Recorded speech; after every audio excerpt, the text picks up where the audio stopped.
السلام علیکم دوستوں، میں ہوں محمد فیضان اور آج کی اس ویڈیو میں ایک نئے سلسلے کا آغاز کرنے جا رہا ہوں اور وہ ہے نیوز ریڈنگ کا۔ دوستوں، اس میں کسی خبر کا ایک یا دو پیراگراف پڑھوں گا، اس کے بعد اہم الفاظ کے معانی بتاؤں گا اور اگر اس پیراگراف میں کوئی اسٹرکچر یا تعبیر آئے گی تو اس کی بھی وضاحت کروں گا تاکہ آپ کو اس پیراگراف کو سمجھنے میں آسانی ہو۔ تو آئیے بلا کسی تاخیر کے شروعات کرتے ہیں۔ یہ نیوز کی ہیڈ لائن ہے جس میں لکھا ہے فیضانات پاکستانہ۔ اس کے بعد ہے اقلیم السندی ینتظر المزید من الفیضانات والحکومت تطلب مساعدات دولیۃ۔ اس کو دوستوں دولیۃ بھی کہہ سکتے ہیں اور دولیۃ بھی کہہ سکتے ہیں، اور مساعداتن یہاں پر مفعول بھی ہے۔ اس کے باوجود میں نے اس پر کسرہ پڑھا ہے کیونکہ یہ جمع مؤنث سالم ہے اور جمع مؤنث سالم کا اعراب حالت نسبی میں بھی جر یعنی کہ زیر کے ساتھ ہوتا ہے۔ اس کے بعد دوستوں یہ پیراگراف ہے تو لکھا ہے قال مسئولون ان الفیضانات من الانہار المتضخمۃ تتجہ الی المناطق المنخفضۃ مما یہدد بمزید من المعاناة والخطر للملايين۔ اس کے بعد اگلا سنٹنس ہے وکانت الرسالۃ فی کل قریۃ زارتها BBC فی منطقۃ السندھ ہی ارسل المساعدۃ۔ اس کے بعد اگلا سنٹنس ہے وفی هذه المنطقۃ التي يبلغ عدد سکانها حوالی 50 ملیون نسمۃ كانت هناك فترة راحة قلیلة من هطول الامطار۔ تو دوستوں یہ تھا پیراگراف۔ اب آئیے الفاظ اور ان کے معانی پر ایک نظر ڈال لیتے ہیں۔ تو سب سے پہلے ہے فیضانات پاکستانہ۔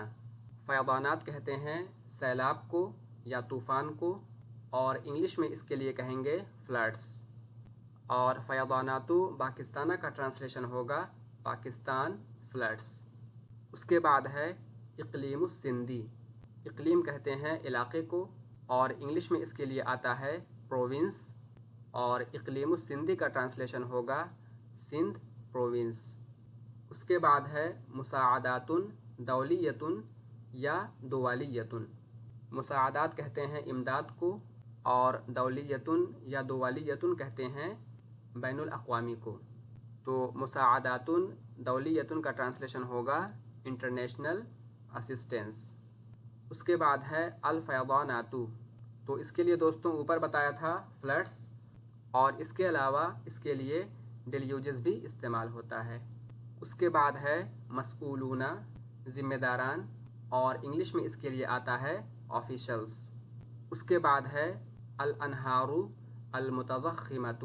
اس کو اردو میں کہیں گے موجیں مارتی ہوئی ندیاں، اور انگلش میں کہیں گے سویلن ریورس۔ اس کے بعد ہے اتجہ الی۔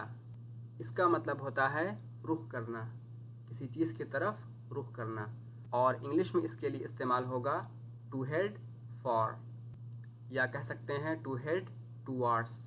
اس کے بعد ہے المناطق المنخفضۃ۔ اردو میں کہیں گے نشیبی علاقے، اور انگلش میں اس کے لیے استعمال ہوتا ہے لوور لائن ایریاز۔ اس کے بعد ہے مما یہدد۔ تو حددہ کا مطلب ہوتا ہے دھمکی دینا، اور انگلش میں اس کے لیے استعمال ہوتا ہے تھریٹن، اور مما یہدد یہ جو تعبیر ہے اس کے لیے انگلش میں عام طور پر ورب کی ING فارم استعمال کرتے ہیں، تو اس کا ٹرانسلیشن کریں گے تھریٹننگ۔ اس کے بعد ہے المعانات۔ اردو میں کہتے ہیں تکلیف یا پریشانی، اور انگلش میں اس کے لیے استعمال کریں گے سفرنگ۔ اس کے بعد ہے الخطر، خطرہ، اور انگلش میں اس کے لیے آئے گا ڈینجر۔ اس کے بعد ہے الملايين، لاکھوں، اور انگلش میں اس کے لیے استعمال کریں گے ملینز۔ اس کے بعد ہے زارا۔ اس کا مضارع آتا ہے یزورو۔ اردو میں اس کا مطلب ہوتا ہے زیارت کرنا یا دورہ کرنا،